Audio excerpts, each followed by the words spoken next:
有人问我武当的真武七节阵和全真教的天罡北斗阵哪个更厉害？就这么说吧，虽然两种阵法都属道家顶级合击阵法，但无论实战潜力与理论上限，真武七节阵都不是天罡北斗阵能够碰瓷的。当然我这么说可不是我张三丰吹嘘自家阵法，而是有数据和理论支撑的。首先来看两门阵法特点。天罡北斗阵是王重阳所创，它主要以北斗七星方位布阵，一旦施展七人内力完全连成一体，有点像七位一体武魂融合技，一人受攻则七人共同防御，一人出招也是七人合力出击，七人各自稳守各自星位，以北极星为阵眼，形成圆转不息首尾呼应的防御网。不过它有个致命缺陷，就是必须七人共同施展才威力巨大，一旦缺人，威力不仅直线下滑，而且极易崩溃。真武七节阵则是我张三丰晚年所创，我传授七位弟子各自一套武功，这七套武功可各自行使，无需固定站位，只要七人神意契合，便可随战局自由变招。书中明确定义，七人共同施展时，真武七节阵威力呈几何级倍增，而且即便缺人也可以施展出来。两人合力约等于4位一流高手，三人合力则约等于8位一流高手，以此类推，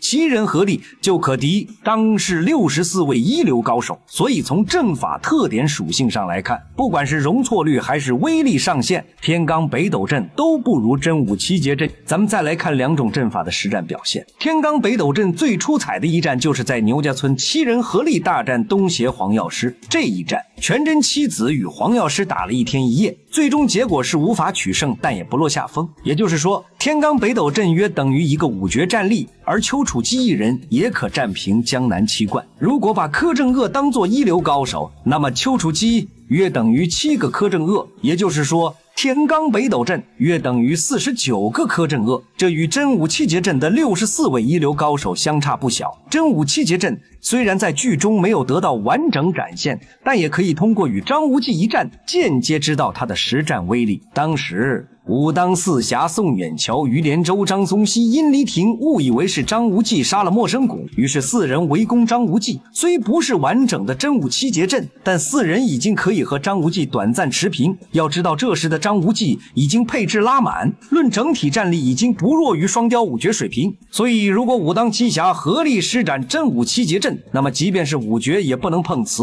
作为金庸武侠第一阵法，真武七节阵可能就是太过于逆天，所以作者始终不让七侠凑齐人数，因为他的理论上限真的无法想象。如果说天罡北斗阵的上限是一个五绝高手，那么真武七节阵可能是好几个五绝高手。书中明确定义，七人出手可敌当时64个第一流高手，而倚天江湖设定高手总数不过20-30人，根本没有任何人能值得真武七节阵出手。即便是我张三丰也没有信心全身而退。